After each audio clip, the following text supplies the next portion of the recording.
Hello dear students, welcome back to my class. So today in this class I'm going to continue the chapter the fundamental unit of life. So in the last class we were discussing about osmosis. So what do you mean by osmosis?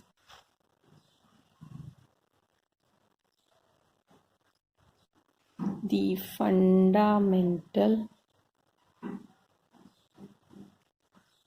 unit of life.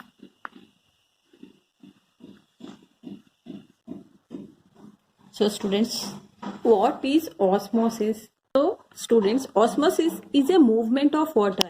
In diffusion we have studied that कि कई सारे substances show करते हैं diffusion, जैसे higher concentration से lower concentration में चले जाते हैं. We took ions, molecules, gases. Osmosis only focus on the movement of water. So movement of water from higher concentration to lower, and cell absorb water through the osmosis process only. We understand that by the process of like that raising किशमिश के example से हमने देखा ना, उसे हम क्या कहेंगे?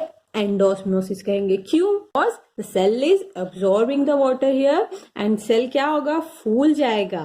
That is why we can say it as endosmosis, right students. It doesn't require any energy. Like आप उसके अंदर पानी को आप खुद से भरा नहीं था, वो मतलब वो पानी को खुद ही से मतलब अंदर खुद चले गया था. पानी के अंदर, किशमिश के अंदर, किशमिश को हमने निचोड़ा भी नहीं था और उसके अंदर का पानी अपने आप ही बाहर चला गया. Because of that reason only किशमिश shrink हुई, है ना. So there is no energy requirement in osmosis.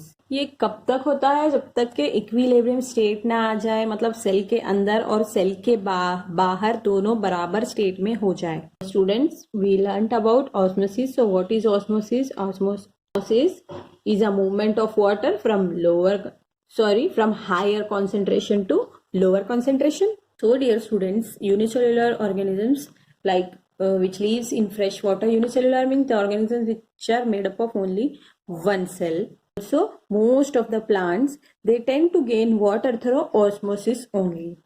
Like absorption of water by plant roots and is also an example of osmosis.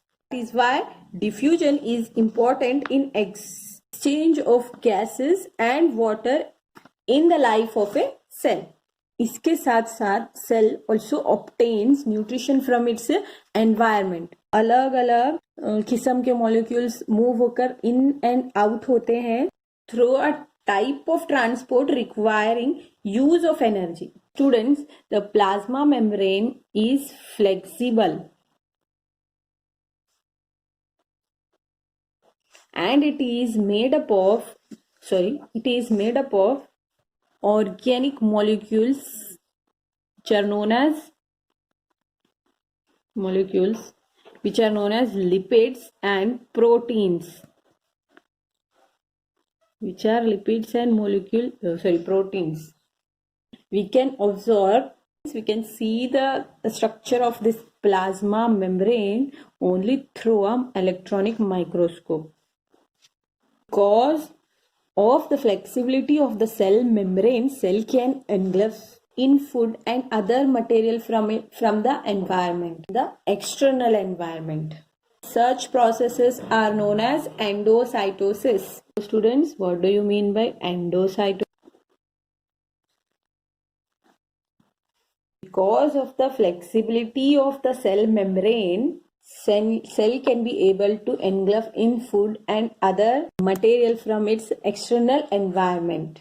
Such processes are known as endocytosis. Amoeba acquire its food from such processes. So, our next topic is cell wall.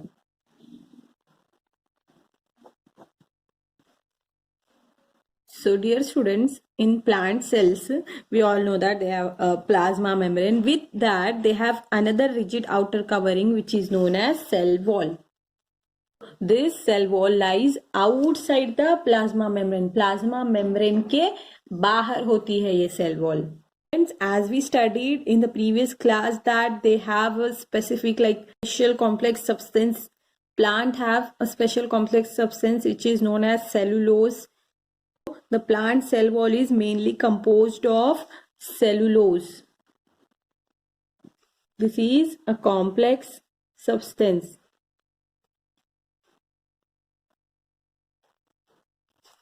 which provides structural strength to the plants. Students, in the previous topic we studied about exosmosis, endosmosis, which are the types of osmosis जिसमें cell के अंदर पानी चला जाता है, cell के बाहर पानी चला जाता है. सेल के अंदर पानी चला जाता है, उसमें सेल जो हो जाता है वो फूल जाता है. इससे सेल के फटने के चांसेस बहुत ज्यादा बढ़ जाते हैं. इससे ज्यादा हो गया तो पानी सेल के फटने के चांसेस होते हैं. वैसे ही when a living plant cell loses water through osmosis there is a shrinkage, मतलब पिचक जाता है. Contraction of the content of the cell away from the cell wall. So that process, that phenomenon is known as plasmolysis.